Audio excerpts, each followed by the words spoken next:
Okay, everyone, I think it is time to get started. Can all of my guests join video? Wonderful. Elvire, one more. There she is. Excellent. Hi, everyone. Thank you so much for joining today. My name is Mimi Spear, and I'm the Chief Marketing Officer at Kraft. And I am here with three fabulous procurement leader professional women.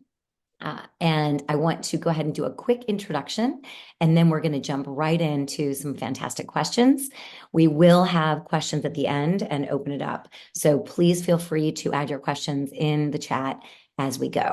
And we'll also have a couple poll questions. So if you don't mind answering them, that would be really helpful for us to get better at putting on webinars and making sure that the content that we have is relevant and interesting to you. So anyway, let's get started.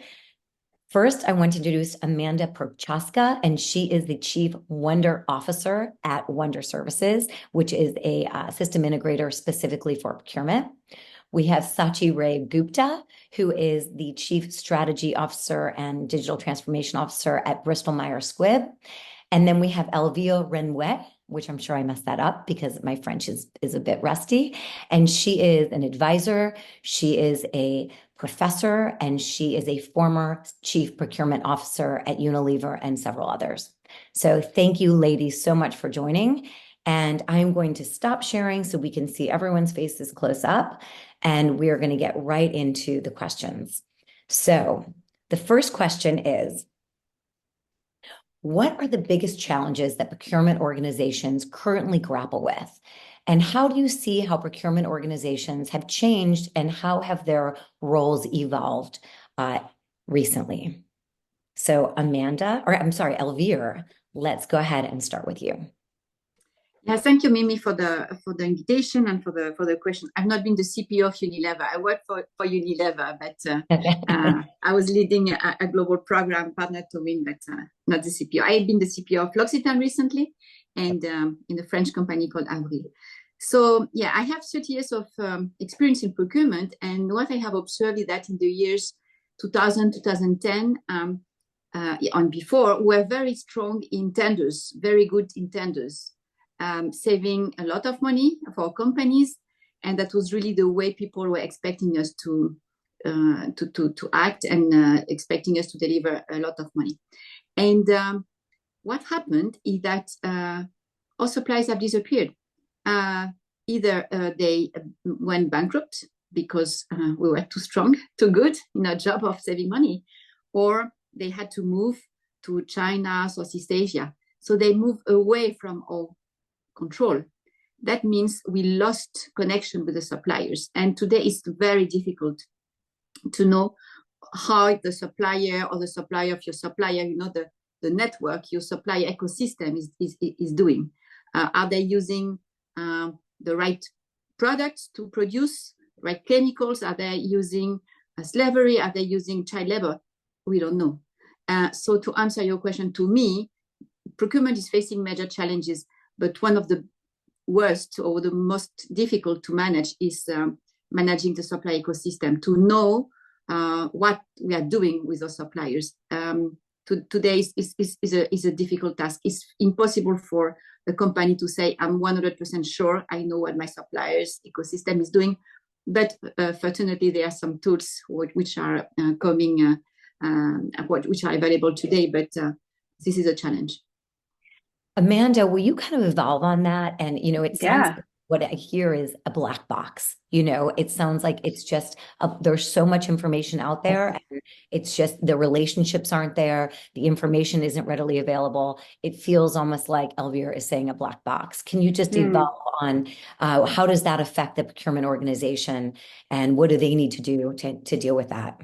Yeah, so it's been an exciting time to be in procurement over the last several years. It's been challenging. I see all of my counterparts in all of these different companies that we get to work with at Wonder Services as we're leading change programs for them. And what I've noticed is that it's the best time to be in procurement. And the reason why is because we have been asked several years ago when I started. I'm not going to age myself, but some of you guys on the call know how old I am. But when I first started, we were asked to save the company money. Now it's completely different. Like we've evolved from saving the company money to saving the world. And saving the world is what Elvire was just talking about, like child labor and ESG and all these other things that we're being asked to do. And so what I see as the biggest challenge within procurement right now is for leaders to recognize that within their organizations and not to pile it onto their teams, right? To get the right tools, to get the right people, to reimagine how we're organized within procurement and really adopt this new value that we're being asked to do. And I always like to think about it as the procurement's role has evolved from that combative relationship with suppliers to having suppliers be a true extension of the capability within their teams. And that to me is huge. Like you cannot, I don't know. It's just a different point in our journey. And I think it's super exciting to be on. Thank you. Thank you so much. And everyone can see there is a poll question. So we're just knocking it right off as a poll question number one. And then we will head to question number two, which is what strategies, technologies, and actions can procurement professionals take to have a more elevated and influential role within their organizations? And Amanda, you touched upon it, but Shachi, can you go into a little more detail on some of those as well? Thank you, Mimi. But I just want to first correct that I'm not the Chief Strategy Officer for BMS. I do work with the Chief Procurement Officer driving their functional strategy as well as digital transformation. And prior to that, I've worked across different CPG, food, agribusiness companies like Mars and Bunge. And I wanted to kind of connect what, Elvire and Amanda spoke about and kind of address the second question that you asked me. I actually think that this is one of the most wonderful times to be in procurement. So I agree with Amanda that I think we reached a tipping point a few years ago. And I want to acknowledge all the great leaders who came before us, like Elvire, for example, like 30 plus years of driving what they did in procurement. So we kind of, we had giants before us and this next generation of leaders, we're standing on their shoulders. And I see three trends that happened for procurement and supply chain. Some of them were circumstantial. Some of them were the momentum that was being driven by the leadership that we had. So the first one I think is we went from being inward focused to outward focused. Secondly, went from being very narrow, sort of a lens to a broader lens. And thirdly, we went from being reactive to being proactive. So really, the job definition and the expectation from a procurement and a supply chain leader has completely transformed, where you are focused more on how do you generate the revenue, how do you drive innovation, how do you look at your stronger sort of business partnership, where you are working hand in hand with the business leaders, with the enterprise to meet their goals, and you're coming to them with ideas before they even reach. So it's not like a pull, but it's a push in most ways. But also, what is our impact on the community? So what's the ripple effect? Because we wield a lot of power. And I think what we don't realize is that if you look at a value chain that a company has, from the time that you source raw materials to all the way where you process it or you distribute it, and then you have marketing and sales, procurement is a common thread are all across it, right? So what do you do then in terms of your impact on the supply base that you have? What is the impact that you have on the environment? So everything that Elvire spoke about, like child labor, we need to care about it. We need to care about what we're doing to the climate, the environment. And I've been fortunate enough to work in companies where diversity is key for us. And not because we're just looking for economic benefits, but also what can we do as a ripple effect to really, really bring up the underrepresented communities. I worked at Mars where sustainability was huge for us. Like, how do we get to that next generation where sustainability was important, not just for the first tier of suppliers, but the second tier, the third tier? Do you have visibility into that? So to address your second question about the strategies and the technologies, I truly believe that if we as procurement focus on three things, we focus on value chains, we focus on innovation, and we focus on the experience. What is the experience that we are providing, both in value creation and value enablement? Those are the three things that matter. And again, to facilitate that, to enable that, you need the right strategy around your people, process, technology, data. And how do you bring that together? And I think that is some of the roles that all of us are playing in some of these organizations. I think that is so interesting. And just one, red thread I'm hearing from all of you is the fact that the procurement organization, as far as how it's been elevated, is there is so much more responsibility on your shoulders because you are kind of the front line for sustainability, for, reputational, risk, for, ESG and other areas, for foreign, influence. And so that is really, and there are additional ones, it seems like every month that are put on your shoulders. So that's very interesting. And, I do also love the comment of that there's been, kind of this ground that has been laid around procurement, and now it's around taking it to the next level. And there's so much more we can do with the technology and data and processes and learnings that we have. So love the conversation. Next question is, what are the most critical aspects that procurement professionals should focus on to prevent risks? And Amanda, this is for you. Yeah, so I'm going to broaden this out just a little bit, but I think then I'm going to relate it back to risk. So my earlier comment about extending the capability into your supply base. Think about like if you're managing people today in any of your businesses, how much data you have on your people. They're high performers, they're not, what they've performed like last year. Are they a flight risk to the organization? All of this stuff, we have a ton of data on our team, so we know how to leverage their strengths and really drive forward our strategies internally through the capability that we have in our team. So if we are really going to do the same with our suppliers, we need to have better supplier intelligence, right? Better insights on quick insights on our suppliers. And I know when I worked at MGM, we had well over 25,000 suppliers. So that's not an easy thing to do, right? It's not like you have a team of 10. You have a team of a lot more than that you need to get insights on. And so when I think of risk, I think of the big R risk, right? So you have all of this capability within your supply base. How are you leveraging that to really maximize their capabilities into your organization and have the right insights at the right time to do that?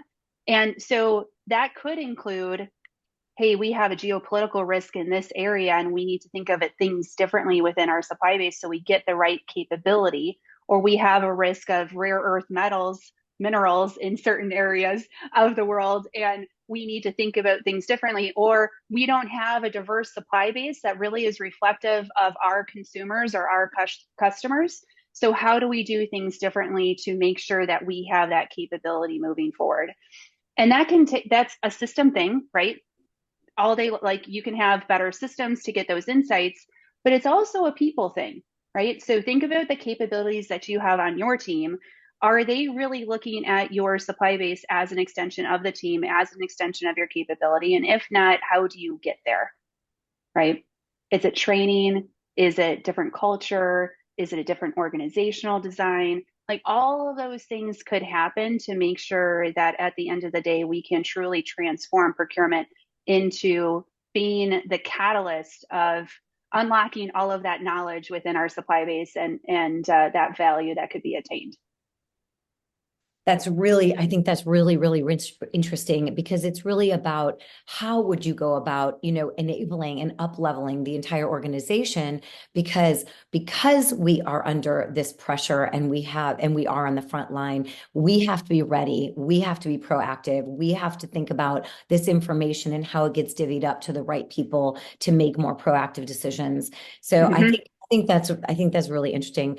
Shachi, do you want to go into a little more detail, or Elvire, either one, about just what are, I am very curious about what are the risks that are really keeping most procurement organizations up at night? Like what's really kind of that thing that is driving you to make these changes and invest in technology and people and processes? I think thank you, Mimi. I think it brings me back to the proactive reactive thing, wherein I would definitely say that supply chain resiliency became a big factor for us, especially during COVID, right? And I think it forced a lot of companies who were probably not having that kind of due diligence to really look at their inventory and say, what are my critical items that I need for business continuity? And then what are my, so first segmenting that and then figuring out who are my alternate suppliers that exist. So, this is my front line.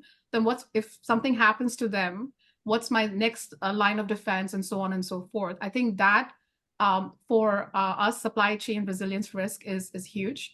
Also because we deliver medicine, right? And I think it applies to any industry, by the way, for that matter.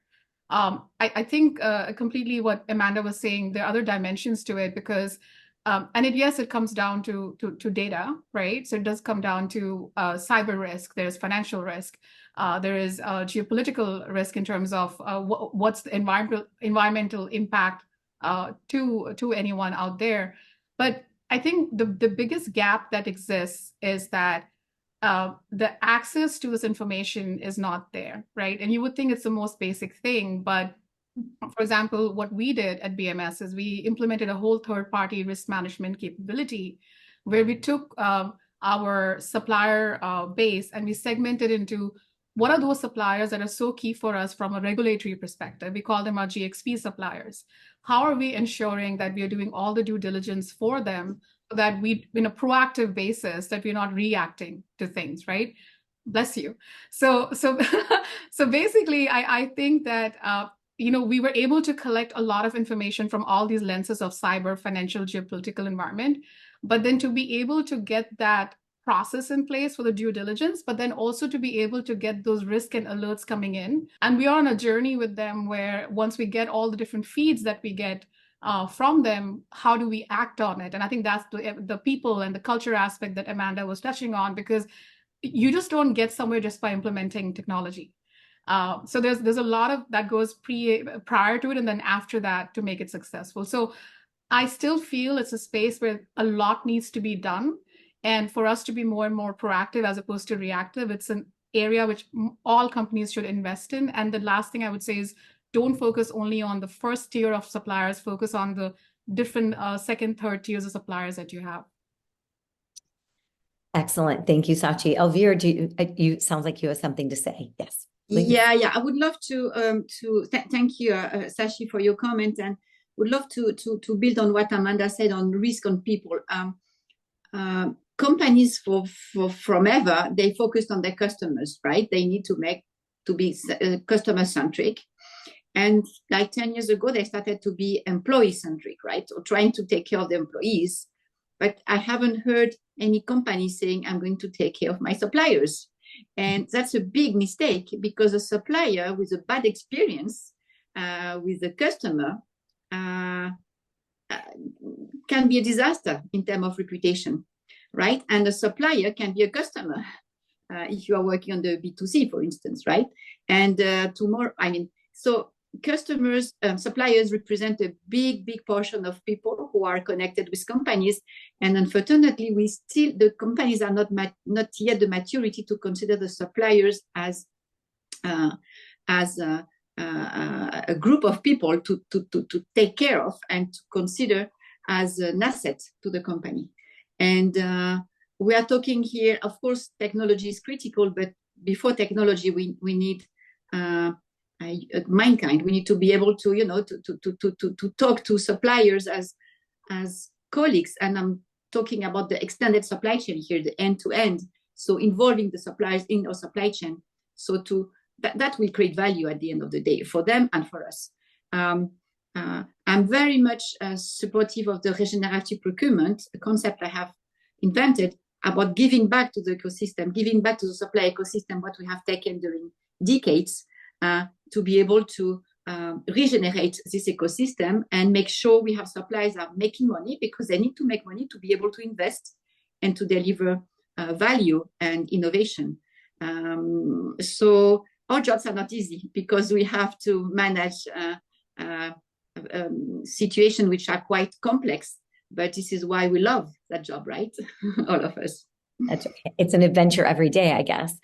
So Elvire, you really led me very nicely into the fourth question, which is about how have the relationships between buyers and suppliers evolved and changed recently? And I would add to that, it sounds like you think there needs to be even more, they've just begun and that they're on a path, but ultimately, because procurement has become so strategic, it feels like the relationship between the buyer and supplier has also have to evolve as well, because that has to become more strategic. Can you talk a little bit about how it has evolved and how you see it evolving in a little more detail?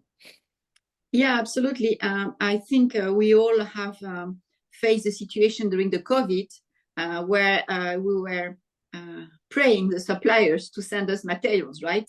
And in terms of the price was not a topic anymore. We're not talking about price anymore. We're just talking about supply risk management. And so at that time, the relationship with the suppliers have changed because there was no other option. I was at that time the CPO of L'Occitane, and around me people were saying, hopefully we'll go back to the year or to the situation before this COVID, before all this mess, right? And I wrote an article at that time in Le Monde saying, I don't think the old world is going to come back. I think we are moving, and this is over, and this is good because the situation we had to manage in the past was maybe not the best in terms of protection of the environment and the society. And these are the results we can see today with the hot summers and the cold winters and all these fires all around the world. So situation has evolved. Unfortunately, I see a little bit of examples where some companies try to go back to the past, but to me, I can't see that getting worse. To me, I'm quite optimistic, and I think things are going to improve. I don't know, Shachi and Amanda, what are your views on this? I actually have an example that I like to share just to kind of bring this home of how the relationship has evolved. So, and this is an example from MGM that I've used a couple of times, but hopefully it doesn't get old, but it's just such a great example. And it was, we were opening a property in a smaller town, and we had a commitment to actually buy from the local community. And as part of that, if you go to a nice resort, you like to get maybe dry cleaning done or laundry done, and it's a 24-hour turn. There was nobody in the community that could do that, but there was a dry cleaning provider that the team that was leading our supplier diversity initiative found. And we helped them through capital and through training and through strategy build their business so they could provide that service. And they were able to hire employees, they were able to invest in a truck, and they were able to provide 24-hour turnaround. That type of investment, I didn't see early in my career, right? That it was like, oh, there's no supplier, we're going to move on to somebody else, and we're going to find it somewhere else, instead of really thinking about how are we impacting the community around us? How can we make these businesses stronger? How can we make this community more vibrant and give more jobs to people? I mean, that is such a critical role that procurement can play. And that's one microcosm of an example, but I think it's reflective of the journey we've been on and what procurement's doing in the communities around us. Yeah, and I just want to add to that because I love that, because I think what's really changing now is the concept of supplier innovation and incubators and accelerators. And what's happening is that, the traditional SRM and the supplier relationship manager, the strategic suppliers, etc. But when you really start partnering with your suppliers early on, and you start co-designing and co-innovating with them, right, where they have you're inviting them to the table, and you're saying, come and sit with us and let's think through together. We're all invested in this becoming a common goal. And I've seen that be so successful. So many examples. We have done this, and it doesn't have to be, and it applies to all size suppliers. It can be with a big supplier. You can do it with the SAPs and the technology companies out there. You can do it with small suppliers. I've worked with boutique consulting firms, boutique, data and analytics, because that's really what my space mostly is.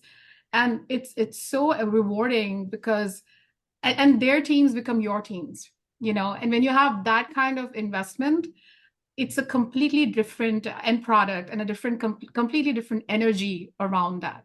And to me, that's a strategic partnership that lasts. So I think that's changing. And one thing which we face is a lot of traction in terms of getting things started in organizations.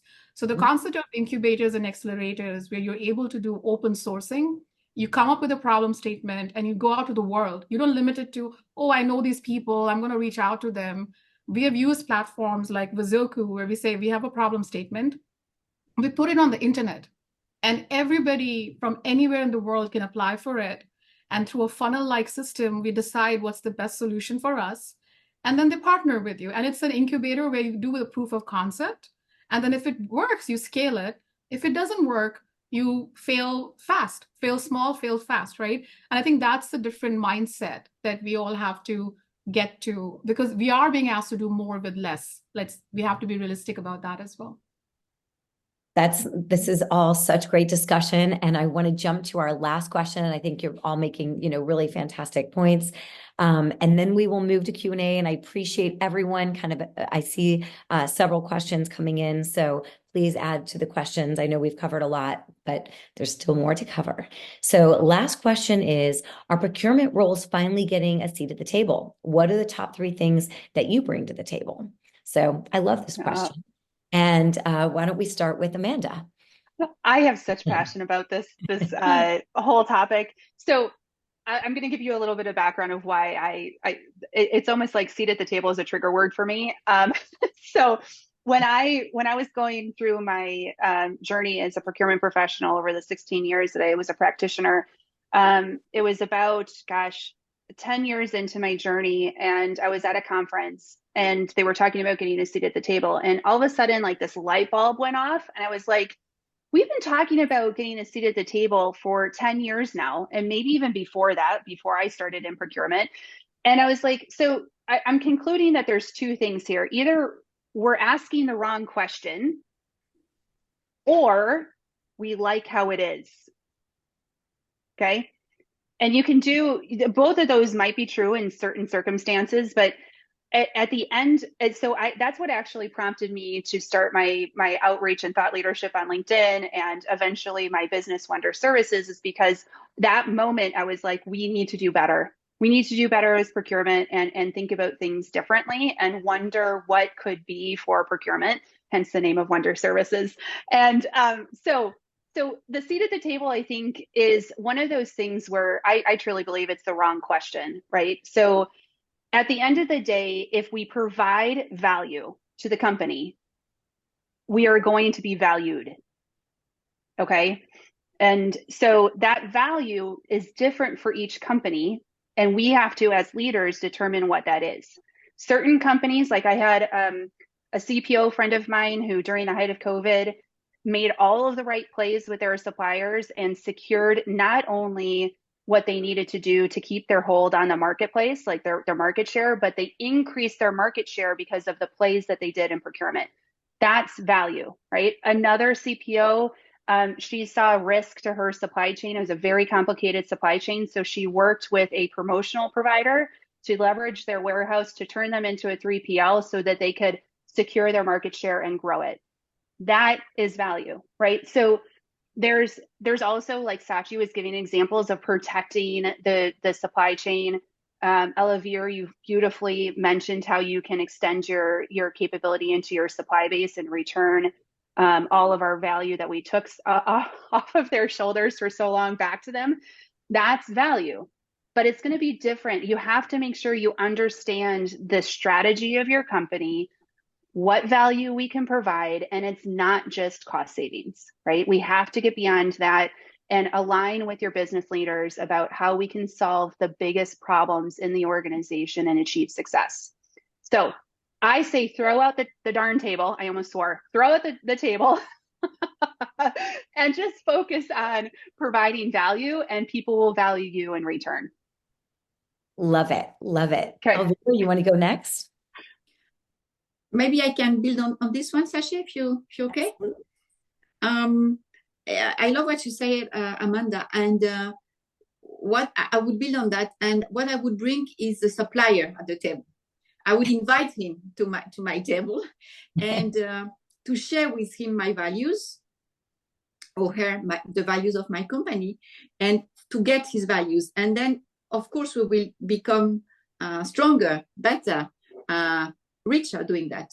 And I know that as buyer, I can help companies to improve in terms of diversity, in terms of safety, and I'm talking about some suppliers who are working in countries that are not sharing the same, let's say, values as our countries, which the health system is not as good, and they are struggling with child labor and these kind of things. But helping the suppliers, our ecosystem, to improve by helping them, working on these hot topics, it is to me what procurement should bring to the table. So it's really give them a seat.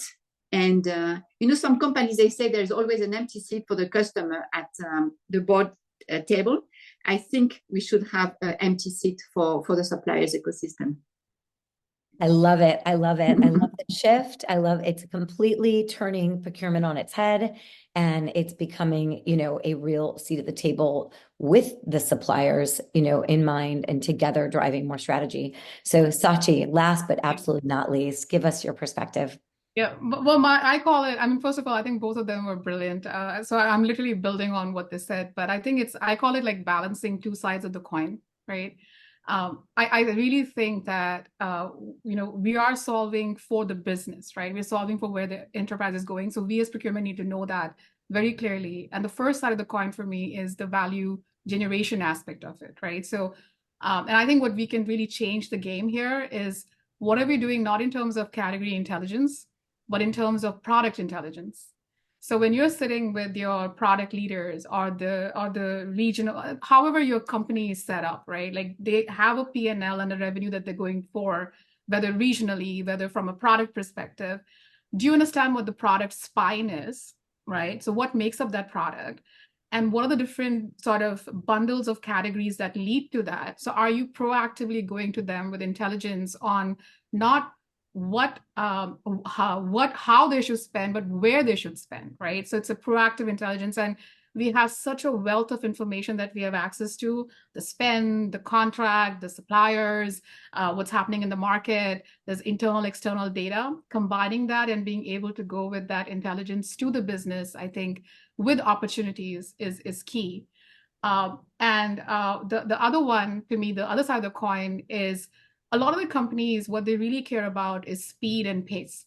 So for example, at BMS, we don't necessarily, of course, we care about the money aspect of it, but we really care about the speed, about getting the drugs to the patients faster. We want shorter cycle times, right? And I think most of the times we as procurement forget that what we are providing to the business is an experience. What is their experience interacting with procurement?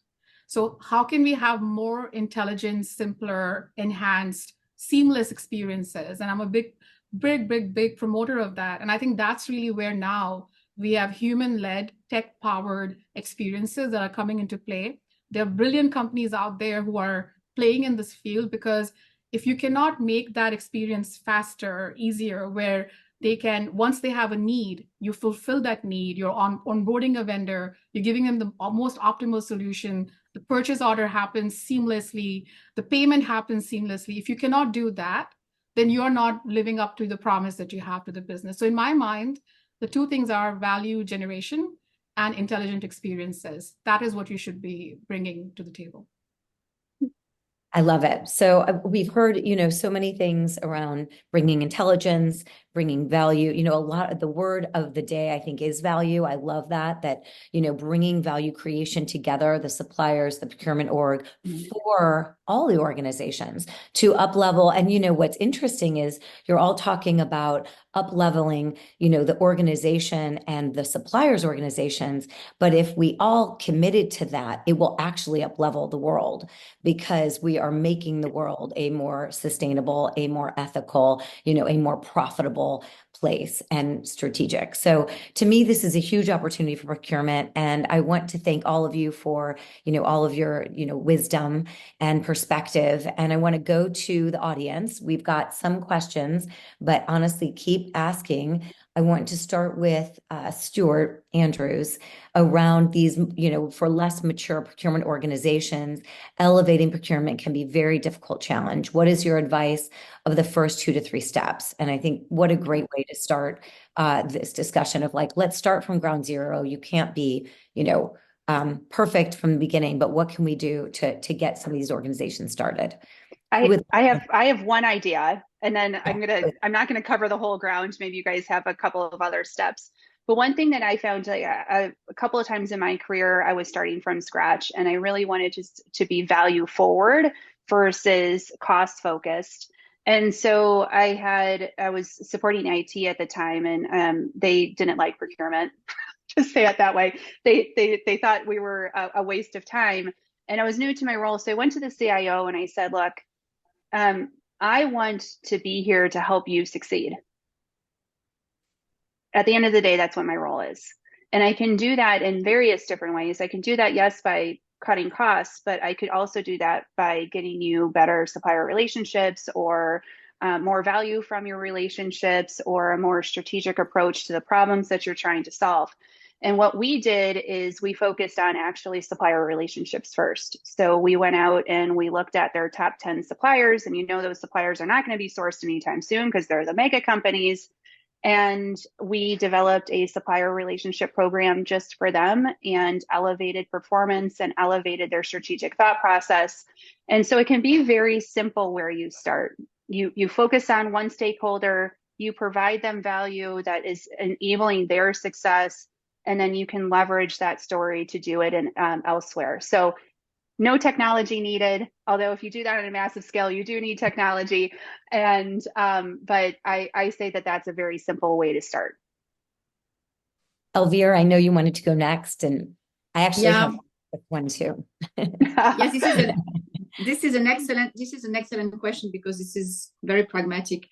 So what I think and what I've done is that you need to give with a brand, you need to build your procurement brand in your company. So I would recommend to give a name to the program, because as a procurement team, I guess you have a program. So your program is to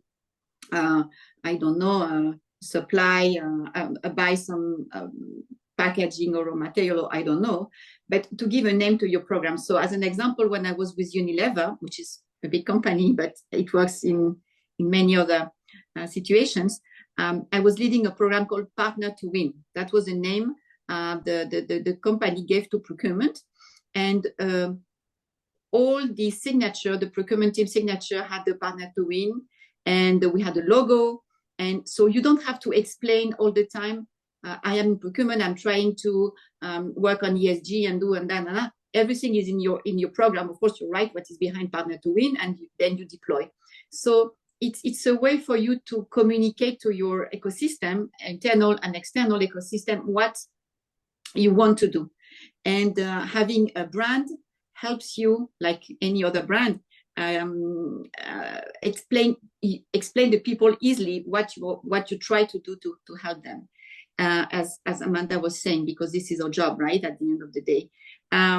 So make it simple, just brand your department, and try to find a vision, try to find a simple sentence saying, why are you here?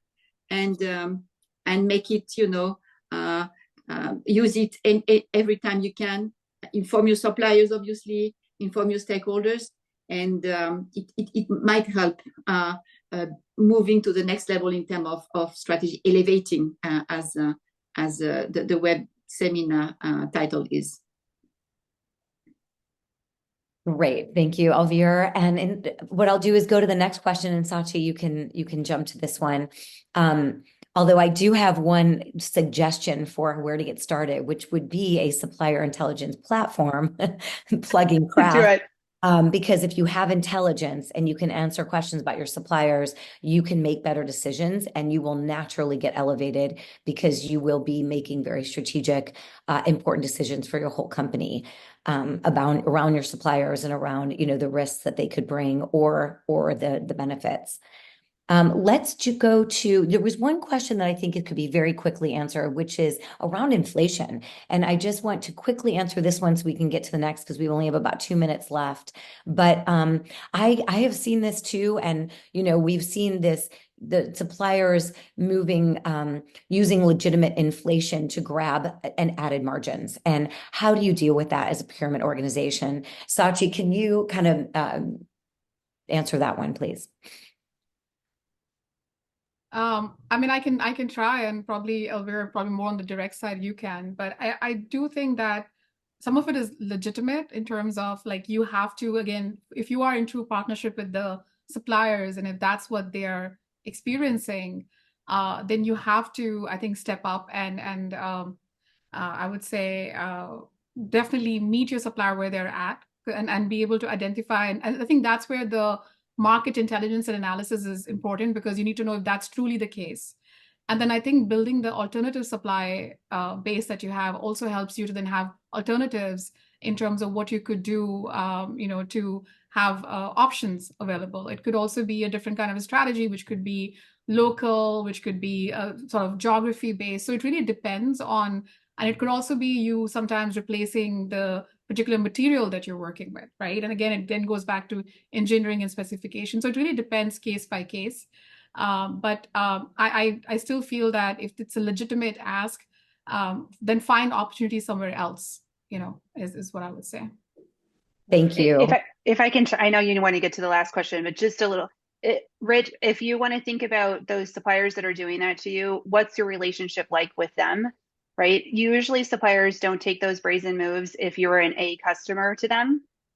So I would be reflective on your relationship and make sure that it is a very strong one, a mutual one, and just do some gut checking there. That's a great answer. And I think that really supports everything we've been saying, where it doesn't have to be transactional anymore. There's so much at risk, and there's so much that needs to be kind of negotiated, that creating that partnership, that strategic relationship for all of these reasons, is going to be important for the future. And then just last question. Just add one point. I would recommend to have a cost model into your contracts. With a cost model, you control easily the up and downs. That's great. That's a great answer. So, and then finally, it's just around visibility, within your database, and visibility, how do you really understand what is going on with your suppliers, what risks they're bringing to the table? How do you really make the right decision about which supplier to choose? I think that's the idea of the last question. And of course, I'm going to plug craft, but Amanda, since you asked the question, it was actually dropped into the Q&A. So okay. I just reposted it so everyone can see. But I think it's a great one, and I would plug craft and systems. Like what craft is doing is to provide you that visibility to your suppliers. Shachi, you mentioned what you're doing already, but I think when you truly, it's not just about visibility, it's about insights, right? So what do you do with that data at the end of the day? But you need to have something where you can be collecting information. I know craft, you use obviously your insights, but you also have third-party data that you're bringing in to round out what that view. So we're blessed these days, but because we have crafts of the world in our ecosystem now. When I started, we didn't. So now we do, and we can have that visibility.